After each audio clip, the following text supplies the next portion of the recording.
Breaking చూస్తున్న మెదక్ జిల్లా మాజీ డీసీసీ అధ్యక్షుడు తిరుపతి రెడ్డి ఇవాళ బీఆర్ఎస్ లో చేరబోతున్నారు. మంత్రి కేటీఆర్ సమక్షంలో ఆయన బీఆర్ఎస్ పార్టీలోకి చేరనున్నారు.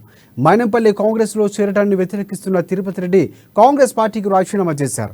ఇక ఈ క్రమంలోనే మంత్రి హరీష్ రావు కూకట్పల్లి వివేకానంద నగర్లోని ఆయన నివాసంలో రాష్ట్ర మహిళా కమిషన్ చైర్మన్ సునీత లక్ష్మారెడ్డి, ఎమ్మెల్సీలు శంభీపూర్ రాజు, నవీన్ కుమార్లతో కలిసి తిరుపతి రెడ్డితో సమావేశమై పార్టీలోకి ఆహ్వానించారు. హరీష్ రావు ఆహ్వానం మేరకు తిరుపతి రెడ్డి బీఆర్ఎస్ లో చేరేందుకు అంగీకరించారు. ఇక ఇవాళ సాయంత్రం మంత్రి కేటీఆర్ సమక్షంలో ఆయన బీఆర్ఎస్ పార్టీలోకి చేరబోతున్నారు.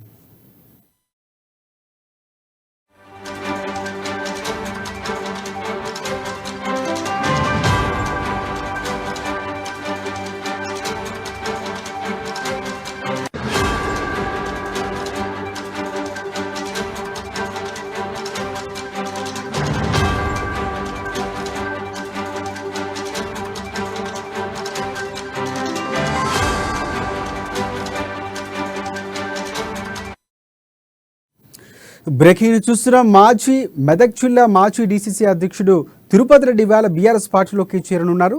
మంత్రి కేటీఆర్ సమక్షంలో ఆయన బీఆర్ఎస్ పార్టీలోకి చేరబోతున్నారు. మైనంపల్లి కాంగ్రెస్ లో చేరటాన్ని వ్యతిరేకిస్తున్న తిరుపతి రెడ్డి కాంగ్రెస్ పార్టీకి రాజీనామా చేశారు. ఇక ఈ క్రమంలోనే మంత్రి హరీష్ రావు కూకట్పల్లి వివేకానంద నగర్లోని ఆయన నివాసంలో రాష్ట్ర మహిళా కమిషన్ చైర్మన్ సునీత లక్ష్మారెడ్డి, ఎమ్మెల్సీలు శంభీపూర్ రాజు, నవీన్ కుమార్లతో కలిసి తిరుపతి రెడ్డితో సమావేశమై పార్టీలోకి ఆహ్వానించారు.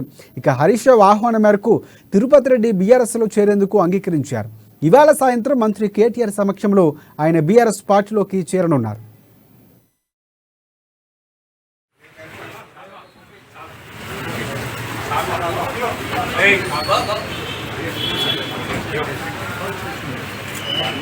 అయితే వారిని బీఆర్ఎస్ పార్టీలోకి రండి, మరి ముఖ్యమంత్రి గారి నాయకత్వంలో ఈ రాష్ట్ర అభివృద్ధి కోసం, మెదక్ నియోజకవర్గ అభివృద్ధి కోసం కృషి చేద్దామని చెప్పి వారిని పార్టీలోకి ఆహ్వానించారు. మా ఆహ్వానాన్ని మన్నించి వారు బీఆర్ఎస్ పార్టీలో చేరడానికి అంగీకరించారు. వారికి, వారి అనుయాయులందరికీ పేరు పేరున కృతజ్ఞతలు. రేపు సాయంత్రం 7 గంటలకు మరి వర్కింగ్ ప్రెసిడెంట్ కేటీఆర్ గారు మా అందరి సమక్షంలో వారు బీఆర్ఎస్ పార్టీలోకి వస్తా ఉన్నారు.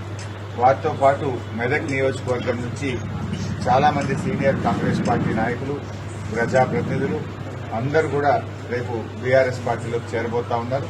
వారందరికీ కూడా స్వాగతం తెలియజేస్తూ, ఇవాళ కాంగ్రెస్ పార్టీ పరిస్థితి ఏమైపోయిందంటే ఇప్పటికీ చాలా నియోజకవర్గాల్లో పోటీ చేయడానికి అభ్యర్థులు లేనటువంటి పరిస్థితి.